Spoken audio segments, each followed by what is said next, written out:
এভাবে আমরা যেন এই কমিটি থেকে ধরে রাখতে পারি, নিজের কাছে সাহায্য আদায় কাছে কাজকর্ম করি এবং এই দানের মধ্যে একটা দান আমাদের মেহমান এবং আমাদের জীবনটাকে সন্ধ্যাবেলা ইত্যাদি ভাব ব্যবস্থা করি, সেটা কন্টিনিউ করে এসেছি। আজকে কয়েকজন মিলে সচেতন দিয়েছে এবং আগামীকাল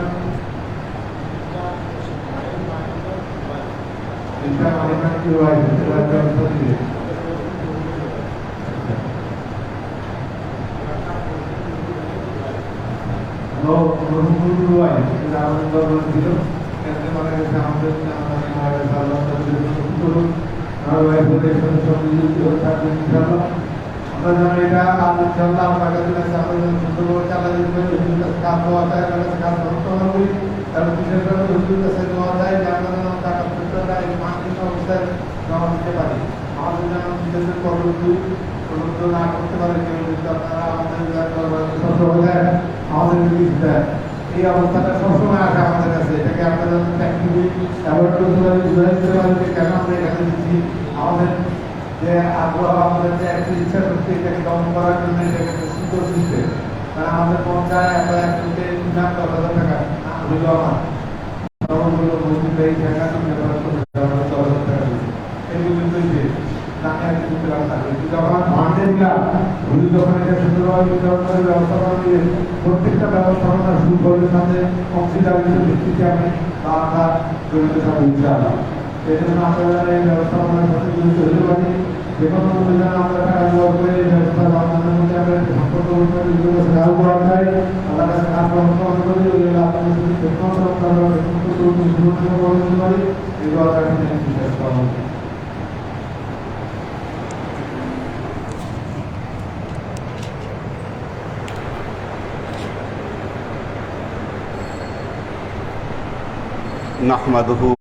نحمده ونصلي على رسوله الكريم أما بعد أعوذ بالله من الشيطان الرجيم بسم الله الرحمن الرحيم وقال الله تعالى في كلامه المجيد وفرقانه الحميد يمحق الله الربا ويربي الصدقة وقال أيضا أحل الله البيع وحرم الربا الله عاشق صالح بند যাকাত মানুষের সম্পদকে পবিত্র করে দেয়, পুত পবিত্র করে দেয়। আমাদের অন্তরের তাজকিয়া দান করে। আল্লাযী ইউতি মালাহু ইয়াতাযাক্কা, আল্লাহ পবিত্র কোরআনে বলেছেন যারা সম্পদ ব্যয় করে কেন? অন্তরের তাজকিয়া অর্জনের জন্য। পবিত্র কোরআনে আল্লাহ আলো বলেছেন ইন্নাল্লাহা হাশতারা মিনাল মুমিনিনা আনফুসাহুম ওয়া আমওয়ালাহুম বিআন্না লাহুমুল জান্নাহ, আল্লাহ মুমিনের কাছে জান্নাত বিক্রি করবেন দুটো জিনিসের বিনিময়ে। একটি হলো আনফুসাহুম, তার যে নফসানি ইবাদত রয়েছে এর বিনিময়ে, ওয়া আমওয়ালাহুম, এবং তার যে ধন সম্পদ রয়েছে এর বিনিময়ে। আমাদের মধ্যে এমন অনেক মানুষ আছেন 5 ওয়াক্ত নামাজে তার কোনো সমস্যা নেই,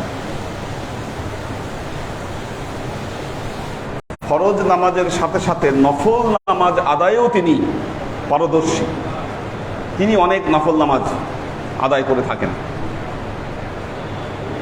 কিন্তু যখনই তাকে দানের কথা বলা হয়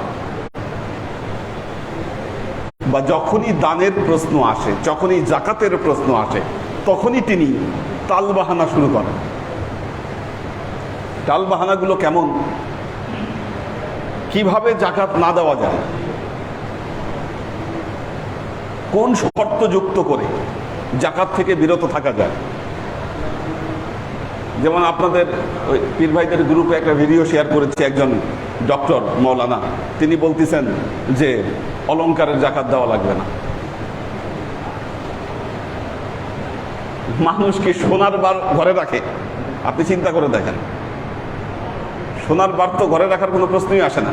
সে বলতেছে সোনার বার ঘরে রাখলে, মুদ্রা রাখলে সেটার উপর জাকাত দিতে হবে, কিন্তু অলংকারের উপর জাকাত দিতে হবে না। অথচ আমরা কিন্তু সংগ্রহ করে থাকি অলংকারে। ধর্মকে সহজ করে দিচ্ছে। তার এই কথার সুযোগে যাদের ঈমান একটু হলেও দুর্বল, তারা কিন্তু এটা সুযোগ নিতে চাইবে যে বাবা এই তো একজন মৌলানা বলছে, আচ্ছা ঠিক আছে আমরা এর কথার উপরে আমল করলাম, আমরা জাকাত দিলাম না। আল্লাহর আশিক ও সালেক বৃন্দ, মনে রাখবেন ইসলামের 5টি স্তম্ভের মধ্যে একটি বড় স্তম্ভ হচ্ছে, গুরুত্বপূর্ণ স্তম্ভ হচ্ছে জাকাত। কালেমা, নামাজ, রোজা, তারপরে হজ, তারপর জাকাত।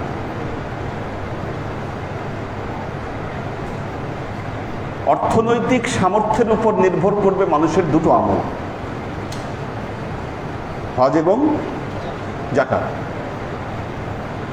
যারা অর্থনৈতিকভাবে স্বাবলম্বী, আল্লাহ যাদেরকে এই স্বাবলম্বিতা দিয়েছেন, তারা অবশ্যই এই জাকাত তাদেরকে আদায় করতে হবে। আমাদের তরিকায় মুহাম্মদীর নিয়ম অনুযায়ী আমরা সেন্ট্রালি এই জাকাত কালেকশন করে থাকি। কেন এটা সেন্ট্রালি কালেকশন হয়ে থাকে? কারণ তরিকার সালেক যারা আছে তারা সঠিকভাবে জাকাত আদায় করছে কিনা এটা দেখার দায়িত্ব আমাদের রয়েছে। এটা আমাদের ঈমানি দায়িত্ব। এবং পবিত্র কোরআনে আল্লাহ বলেছেন, খুজ মিন আমওয়ালিহিম সাদাকা তুতাহিরহুম ওয়া তুযাক্কিহিম বিহা। সূরা তওবায় আল্লাহ বলছেন, খুজ মিন আমওয়ালিহিম সাদাকা, আপনি তাদের সম্পদ থেকে সাদাকা, জাকাত আপনি গ্রহণ করুন। এর দ্বারা কি হবে? এর দ্বারা কি হবে? তারা পুত পবিত্র হয়ে যাবে, আল্লাহ তাদের ভেতরে তাজকিয়া দান করবেন। এরপর কি করেন? ওয়াসাল্লি আলাইহিম, তাদের জন্য আপনি দোয়া করুন। ইন্না সলাতাকা সাকানুল লাহুম, আপনার দোয়া তাদের জন্য সকিনার কারণ হবে। এর দ্বারা আল্লাহ তাদের অন্তরে প্রশান্তি দিয়ে দেবেন। অনেকে বলেন, হুজুর আমাদের আত্মীয় স্বজন আছে, তাদের কি করব? হ্যাঁ, অবশ্যই তাদেরকে দরবারে নিয়ে আসবেন, আমরা দিব তাদেরকে। ঠিক, আমরা এর আগে দিয়েছি। এতে কি হবে? আপনি কোথায় আসেন এটা তারা জানবে। হয়তো আল্লাহর পথে এই জাকাতের ওসিলায় সে কি হবে? আল্লাহর পথের প্রতি হয়ে যাবে, হতে পারে। দাওয়াতের কাজ এর দ্বারা ত্বরান্বিত হবে। কি? এর দ্বারা ত্বরান্বিত হবে কিন্তু জাকাতের কাজ। সুতরাং দেখুন, নামাজ এটি শরঈ একটা বিধান। এটা আল্লাহ যেভাবে করতে বলেছে সেভাবে তো আপনাকে করতে হবে। জাকাত যেভাবে আদায় করতে বলেছে আল্লাহ, সেইভাবে আপনাকে আদায় করতে হবে। আপনি আপনার নিজের খেয়াল খুশি মতো আদায় করলে হবে না।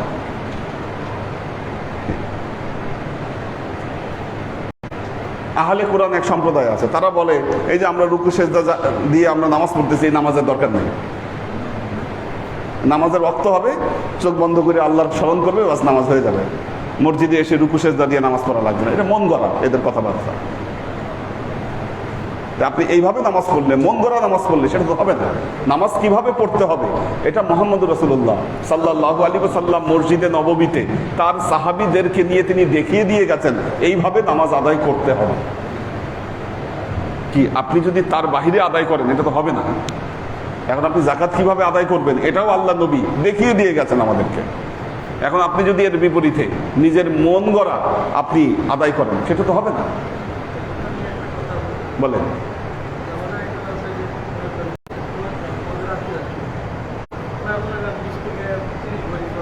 হ্যাঁ,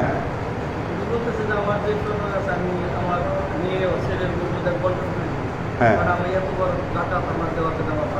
হ্যাঁ, বন্টন করে দিলে তার আর তখন জাকাত দেওয়া লাগবে না।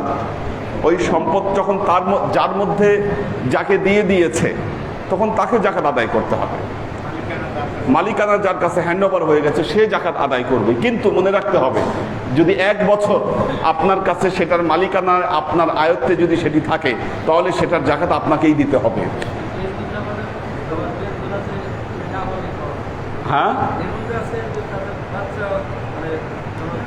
হ্যাঁ, সে যদি এই যে এইরকম চালাকি অনেকে করেন, এখানে অনেকগুলো ফ্যাক্ট আছে মনে রাখবেন।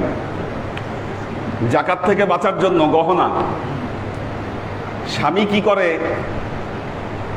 ওয়াইফ বলে আমি তোমাকে এই স্বর্ণ 1 বছরের জন্য হেবা করে দিলাম।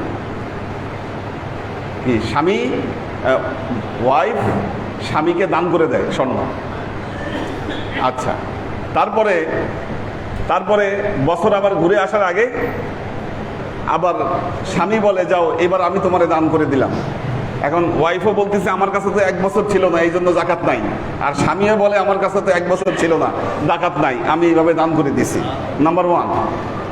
নাম্বার 2, এই যে নাবালকদেরকে দান করে দেয়, দান করে দিয়ে বলে এরা তো নাবালক, তো নাবালকের উপর তো জাকাত নাই, আর এটা তো আমার না, এটা তো ওর। ঠিক আছে, যতক্ষণ পর্যন্ত যিনি নাবালক তার সম্পদের, এই সম্পদের দায়িত্বে যিনি আছেন তাকে এর জাকাত আদায় করে দিতে হবে। ওয়াবতালুল ইয়াতামা, ততক্ষণ পর্যন্ত তাদেরকে পরীক্ষা করতে হবে, ওই পর্যন্ত সম্পদ দেওয়া যাবে না যতক্ষণ পর্যন্ত সে তার সম্পদ সে নিজেই এটার দায়িত্ব সে গ্রহণ করতে পারবে না। অভিভাবককেই এই সম্পদের অভিভাবক যিনি, তাকেই এটার দায়িত্বটা নিতে হবে, না হলে গুনাহগার হতে হবে।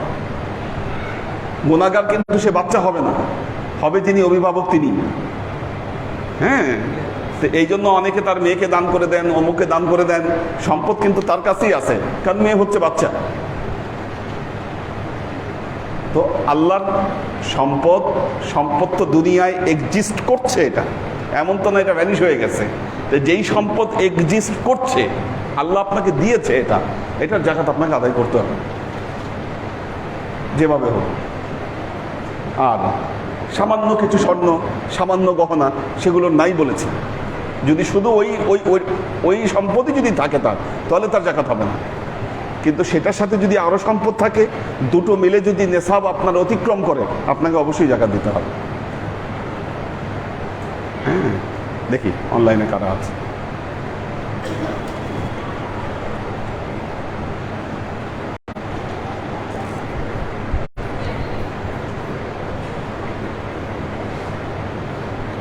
সৈয়দ ইত্তেহাদুল আজমাইন, মোহাম্মদ মিজান, HK কনক, লুনা তাবাসসুম লুবনা,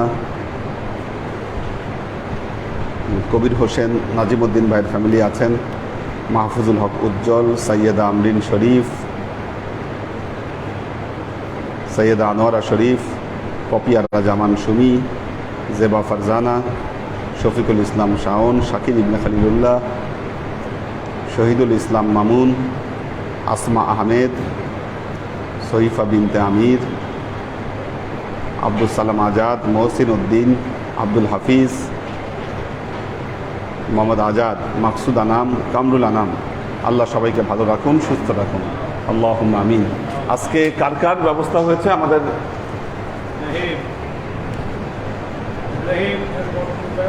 কার? মেজবাউদ্দিন ভাইয়ের পরিবার, মরহুম আইব খান ভাইয়ের মেয়ে। হ্যাঁ, অন্তরা। আচ্ছা, যাক, আল্লাহ সবার খেদমতকে কবুল করুন। আল্লাহুম্মা সাল্লি আলা মুহাম্মাদ ওয়া আলা আলি মুহাম্মাদ কামা সাল্লাইতা আলা ইব্রাহিম ওয়া আলা আলি ইব্রাহিম ইন্নাকা হামিদুম মাজিদ। আল্লাহুম্মা বারিক আলা মুহাম্মাদ ওয়া আলা আলি মুহাম্মাদ কামা বারাকতা আলা ইব্রাহিম ওয়া আলা আলি ইব্রাহিম ইন্নাকা হামিদুম মাজিদ। রব্বানা ظلمنا أنفسنا وإن لم تغفر لنا وترحمنا لنكونن من الخاسرين. ربنا آتنا في الدنيا حسنة وفي الآخرة حسنة وقنا عذاب النار. ربنا لا تزغ قلوبنا بعد إذ هديتنا وهب لنا من لدنك رحمة إنك أنت الوهاب. اللهم إنك عفو تحب العفو فاعف عني يا غفور الرحيم الودود. اللهم نور قلوبنا بنور الإيمان ونور قلوبنا بنور الإسلام ونور قلوبنا بنور الإحسان وزين أخلاقنا بنور محمد صلى الله عليه وسلم. اللهم إنا نسألك علما نافعا رزقا واسعا عملا مقبولا شفاء من كل داء قلبا خاشعا ذهنا ذاكرا إيمانا كاملا توبة قبل الموت راحة عند الموت ونجاة بعد الموت اللهم إنا نسألك رحمتك في كل درجة فلاح في كل أمر ونعوذ بك من الشرك والشك والنفاق والبدعة ومن كل وسوسة الشيطان سبحان ربك رب العزة عما يصفون سلام على المرسلين والحمد لله رب العالمين واجعل آخر كلمتنا عند الموت لا إله إلا الله محمد رسول الله صلى الله عليه وسلم